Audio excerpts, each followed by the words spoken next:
Hi pals, it's me, Artie, they them pronouns only, and this week's video is me talking about my personal experience so far with Propranolol, one of the most difficult medications to say, and I'm on adalimumab, I've been on my captopril, I'm on azathioprine, fexofenadine.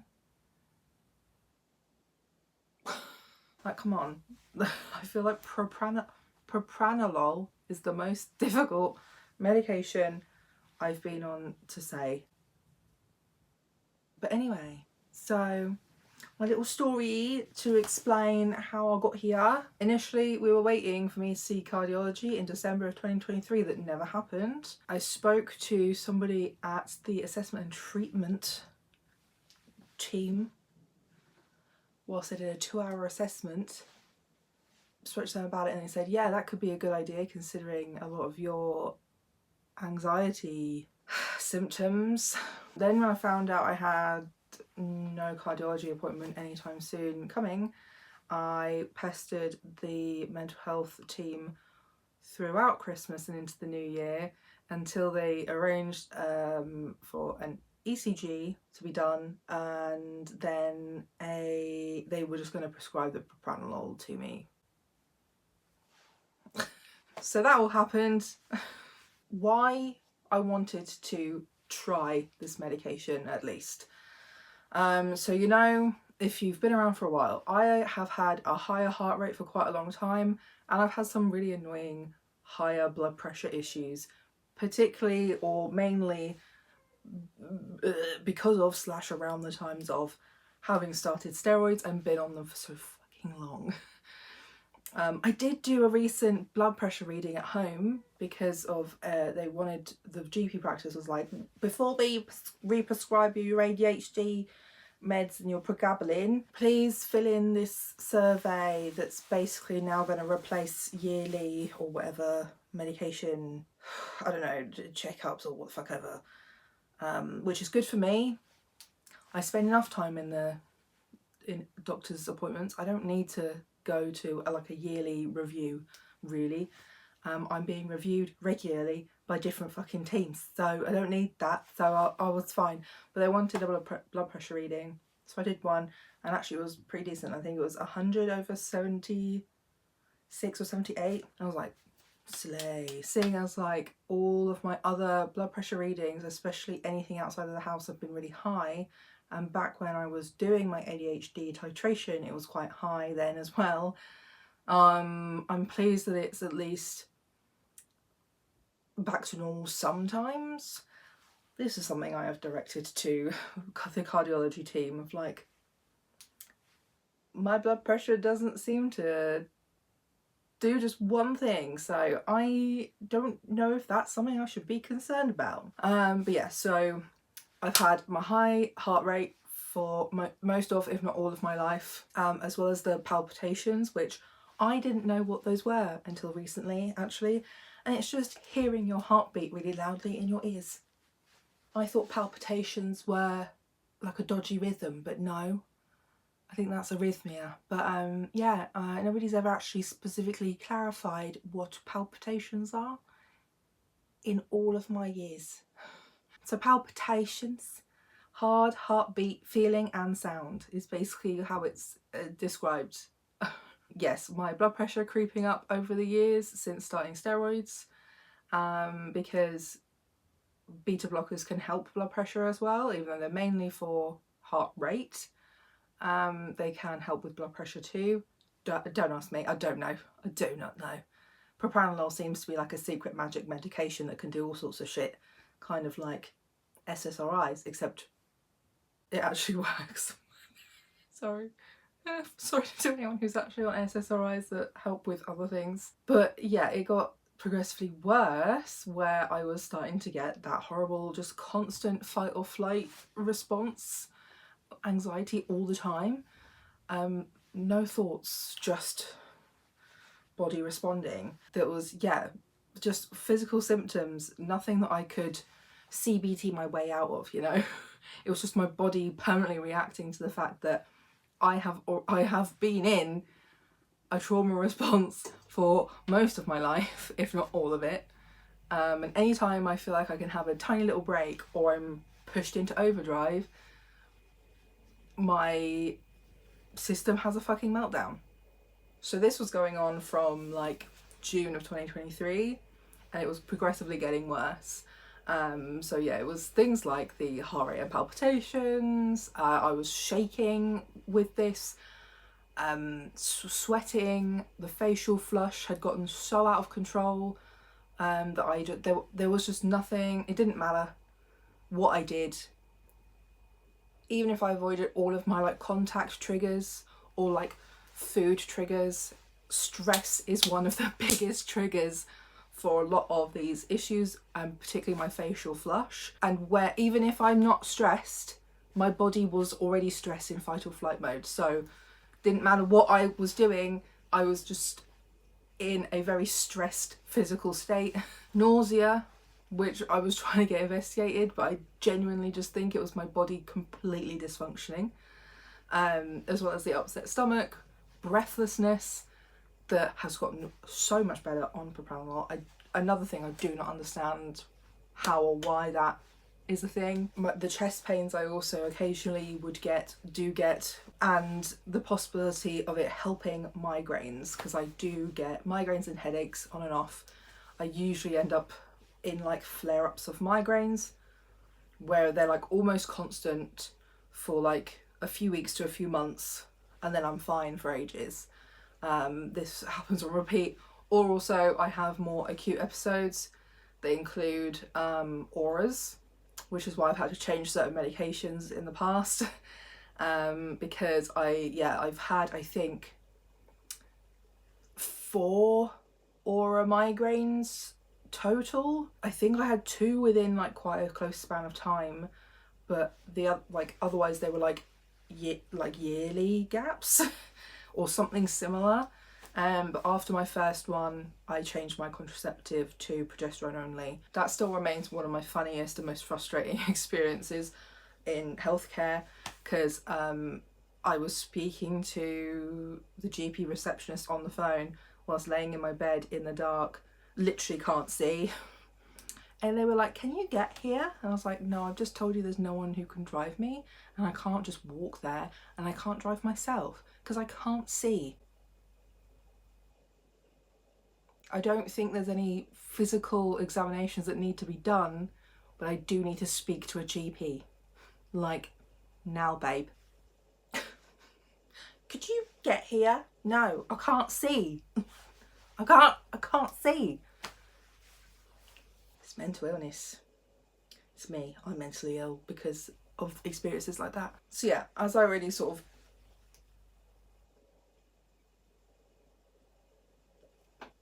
there was a tiny bit of my like prequel that I missed out, that I did speak to my GP roughly around November 2022 about trying propranolol, because I was going to him asking for a referral, I guess, to cardiology for POTS diagnosis. So this was sometime around October, November 2022.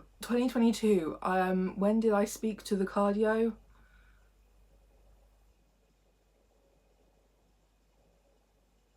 I think April of 2024. And he just said that my GP said because of the complexity of my conditions anyway, he wouldn't want to just prescribe something without the specialist input. And I was like, that's valid. And also at the time I wasn't having the constant fight or flight, however I was having really bad high heart rate, really bad POTS-like symptoms, flare-ups, and the breathlessness had kind of started. Like I said, I think some of that was originated from my COVID infection around that time of June 2022. Then yeah, like I said, June 2023, physical symptoms just started to get really bad, kept getting worse throughout those next few months. October, November-ish 2023 is the mental health review, where we did discuss trialling propranolol from a mental health basis at the very least. December 2023, I didn't have the cardio appointment I thought I was going to have, so I started calling / emailing the mental health services, my knee needs to crack. You good, bitch? So yeah, then I had my ECG, I think mid-January, I think mid-January. So yeah, they were basically like, you can come for the ECG, then if you can, wait around for the psychiatrist to then see you afterwards, and then they can just give you the prescription right away, that I can go and collect from any pharmacy. I had a breakdown going for my ECG because my sat nav was just like, you're here. I wasn't far away from the hospital, but somehow I ended up in a complete random place. Kind of similar to what it looks like here. No pavement, no lights, no street signs, a lot of mud. And I lost my shit so badly, I had to call my mum, and two, I could not find for the life of me where the hazard lights were, because there was nowhere for me to pull over. So I wanted to put the hazards on to be like, sorry, go round me, I don't know what I'm doing. But I couldn't do that either. But eventually I did get there, a bit late, but they apparently block out, oh, the sun has suddenly just disappeared. They do block out like an hour or something for ECGs, which nobody told me, because then I would have been less stressed about arriving a little bit late. Did the ECG, which was all fine. The only issues was like actually trying to set up the ECG itself. Then yeah, waited for the psychiatrist to get the prescription. They didn't really tell me a lot, to be quite honest. I did ask a few questions. So I was given 40 milligrams to take once a day, so they're the long lasting ones. They were kind of the ones I was hoping to get anyway, because you know me, bitch, I can't fucking remember to take more than one set of medications a day, to be honest. It's really difficult for me to remember to take my second ADHD pills. It's really difficult for me to remember to take my evening painkillers. I can't reach over there because of the pain I'm in. So the idea of me having to remember to take possibly up to like 3 or 4 pills for propranolol to try and manage these symptoms sounded like shit to me. So I was like, cool, this is fine. I was willing to try it anyway, regardless. I was willing to try whatever option of propranolol they were going to give me. They did also say this is the only kind of propranolol they really prescribe.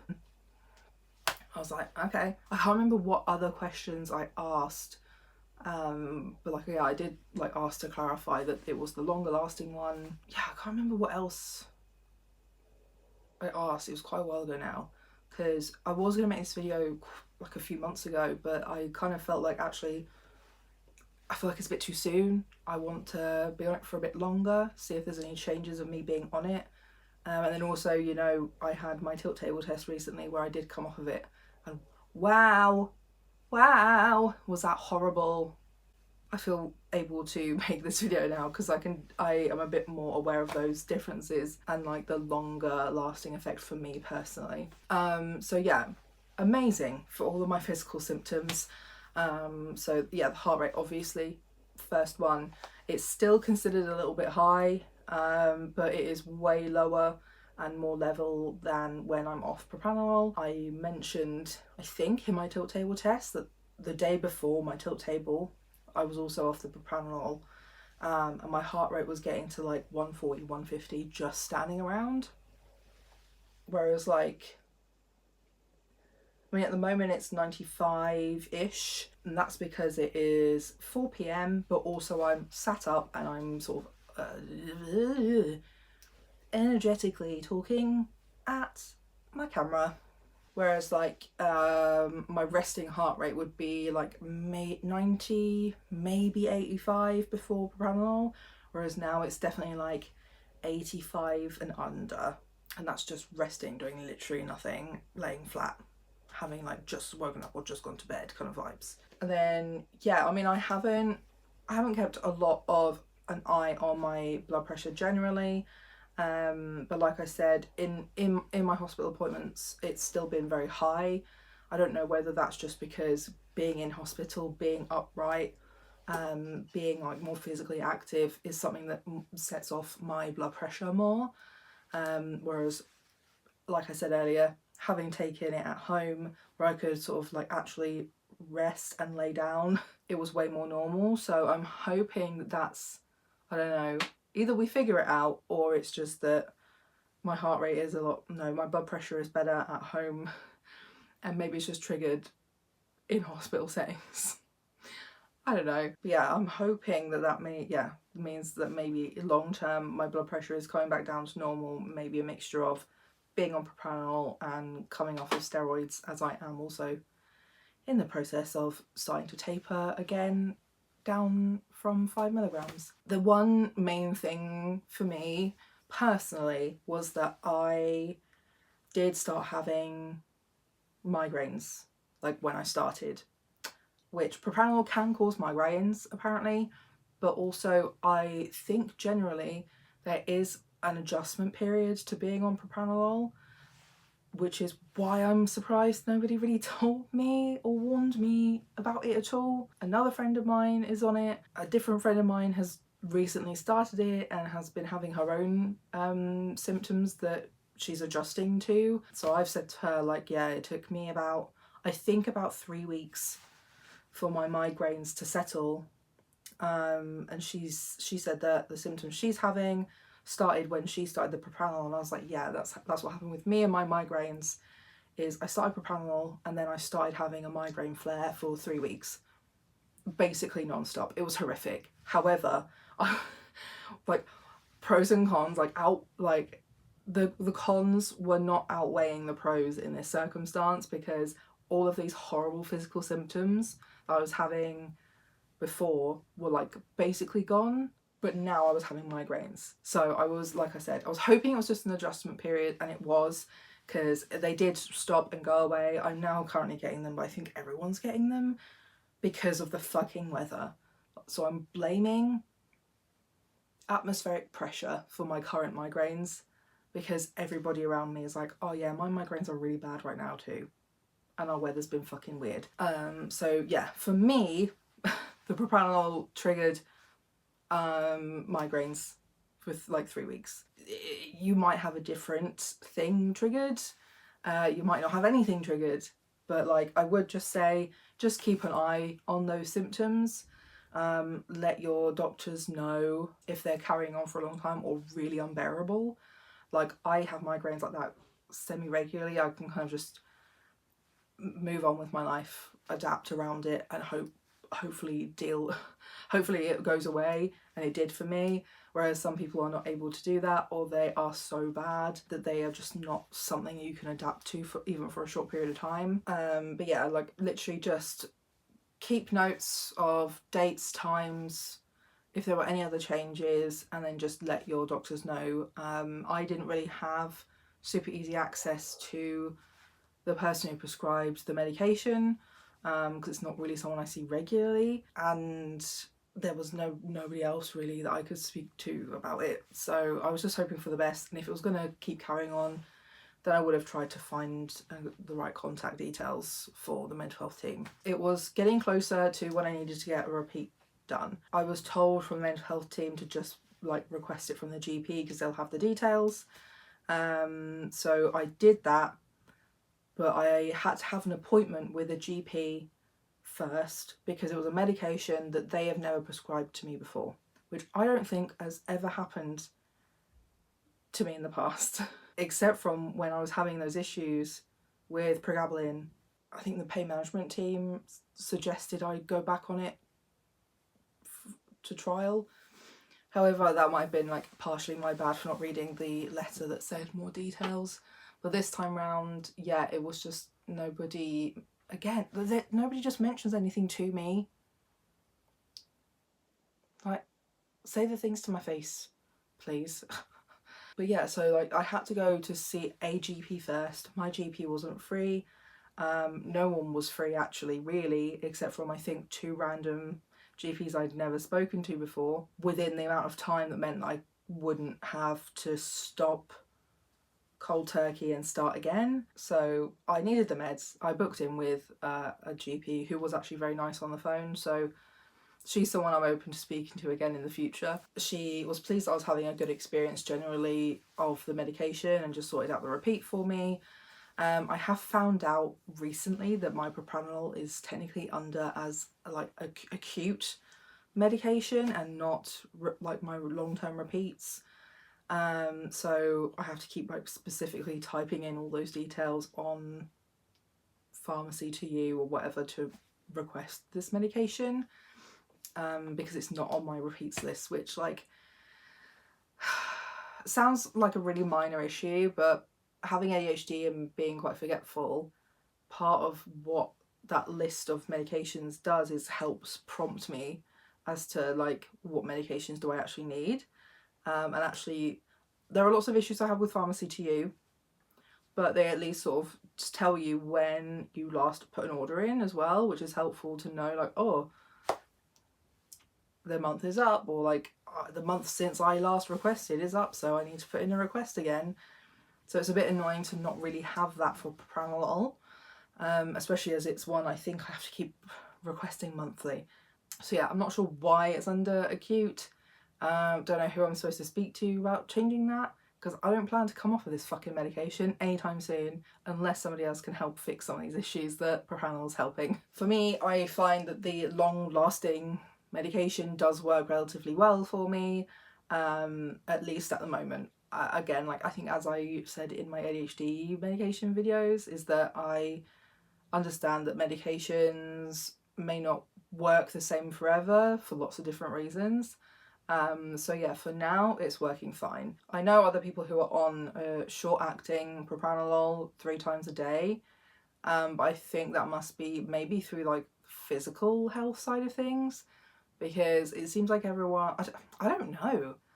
I don't know enough people on propranolol, and I don't know enough about the details of other people's prescribing experience, like who from and why, and what exactly. So I don't know. I know there's other options out there anyway, but hopefully this one continues working for me just fine. I don't tend to find I feel that much worse in the evenings. I just think it generally lasts quite well, and I think the longer I've been on it, the more it kind of lasts, like during the 24 hours. So yeah, as I came off the propranolol for my tilt table test for a couple of days, just so like the test would be more organic, authentic, or whatever, I had like a very stark experience of my symptoms coming back when I came off of propranolol for literally 2 days. The brain fog was horrific. That's one that I didn't even realise was affecting me.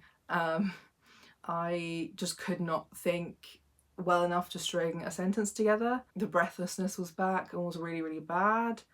It was like so hard to speak a sentence. My heart rate was sky high, like I said, 140 to 150 just from standing at times. I felt a lot more woozy, dizzy, like very quickly. Generally felt quite weak, fatigued, like my legs felt weak. And I was all shaky. The facial flush was back and like really hit in the evenings. I think some of my facial flush comes from overexertion and will hit in like an energy crash. So I was getting those sort of like crashes again in the evening with the really horrible facial flushing that feels like a rash. Like it's so hot, itchy, uncomfortable, irritating. And then yeah, I was just so worn out from doing normal things that I'd been doing on propranolol. And yeah, like I said, my blood pressure was pretty high on the tilt table test. I just overall felt awful. I just felt so bad. I just felt really ill. It took a little while for me to regulate again when I went back on propranolol after my tilt table test. But the main symptoms really were impacted right away, going back on propranolol, like heart rate, breathlessness mainly. My rheumatologist said at one point that I could probably up my propranolol due to my heart rate still being on the higher side through my GP, but I personally think I'm fine for now. Like I said, the heart rate is only really higher when I'm exerting myself a little bit more than usual, or when I'm outside of the house. And yeah, you know, I'm still working on trying to find out what it is that's going on with my body for all this to be happening. I don't know if it's linked to trauma and like the vagus nerve, or linked to heart problems, dysautonomia generally, or something else. Before propranolol, I had gotten to a place where I was just like not functional anymore. I couldn't do really anything. Leaving the house was so difficult. I was getting sick before leaving, having the facial flush as well before leaving, way more often, which kept me from going out because, like, at times, because obviously it feels like an allergic reaction and just looks really horrible, to be honest. And it's not really something that reacts well to like heat and sun and stuff. So when some of this was initially happening was obviously middle of summer last year, and it was really hot last year, and I already was having bad enough reactions just to like my issues with sun cream that I've mentioned a few times, I'm sure. Yeah, like generally I definitely don't feel as many physical symptoms as being off propranolol, and I feel like they are much more controlled now. The facial flushing has more of a reason, so it's more likely to be linked to a particular trigger rather than just like setting off whenever because my body's feeling stressed. Leaving the house generally doesn't feel quite as terrifying. I do still have like travel and driving anxiety. It just doesn't quite feel as terrible for that, like a few reasons.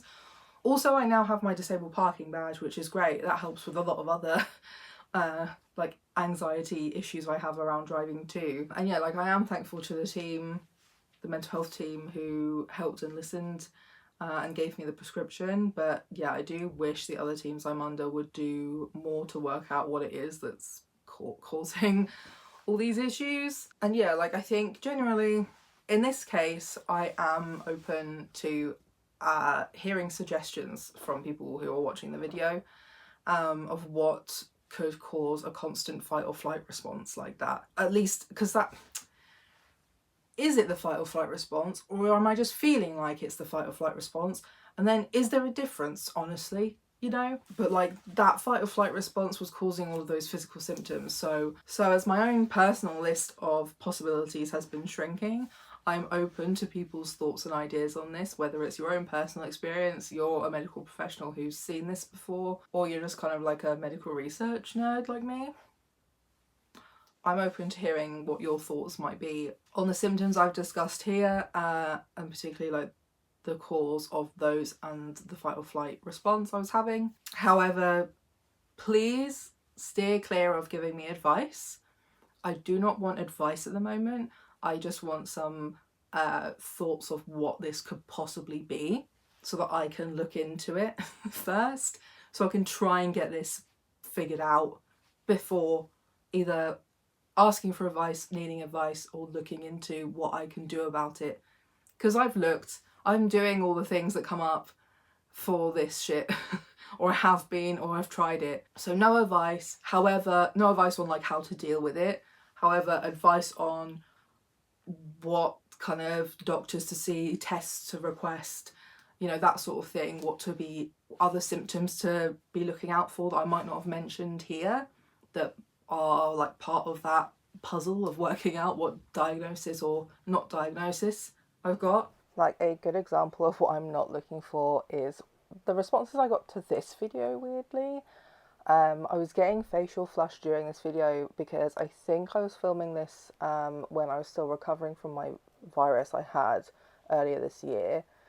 So I had to take breaks, I think. And then also as I was filming, obviously it gets later in the day, and I've mentioned like numerous times, and I think I probably mentioned it in that video as well, that I have a south facing window, which means that I get all of the sun in the evening, which makes it really, really hot in my room, and that's where I'm filming. So a lot of the responses I'd gotten were just like straight up giving me unsolicited advice about diet and exercise.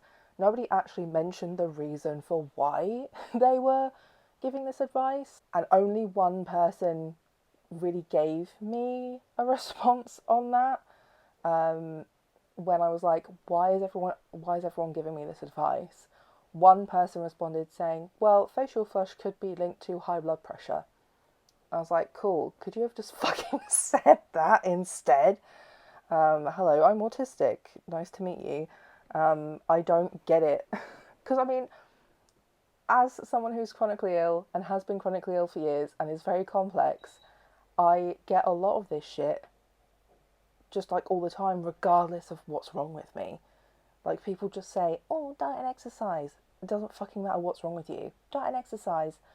So that doesn't help, even if you, like, don't realise that unsolicited advice is shitty. So, yeah, like, I'm not looking for, like I said, advice on my lifestyle and what to do and managing the symptoms. I would really appreciate help and advice on what other kind of conditions to be looking into. Like I said, yeah, other tests to be asking for, professionals to be seeing, etc.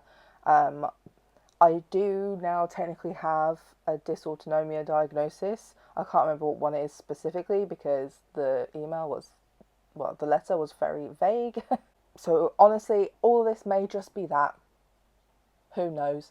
But I would just really like to make sure that is the case, especially when it comes to this chest pain and breathlessness. Anyway, thanks. So yeah, like, feel free to share your own experiences in the comments. I think it could help me find other possibilities to compare to my experience. And yeah, the other symptoms I might, like I said, might be having that might not have mentioned here because I don't think it's relevant at the moment because I don't know. And then yeah, it could really help me present a more clear and coherent case to the right doctor, or it's a member of my team I'm already on, a team I'm already under, if necessary. Yeah, I don't know if I'll be using any sources for this one because this is mostly personal experience really that I've been talking about, rather than me talking about reasons and causes and research. But yeah, don't forget to like, subscribe, comment, share and watch my videos. It really helps. I don't know, my brain's already forgotten. It really helps my channel. Like I said, let me know what your thoughts are on what's been going on with me so I can try and work out what the fuck it is that's going on. But that's it for my video this week, and I will see you next week. Bye. I now still got to try and get to my camera whilst on my funny kneeling stool with sciatica.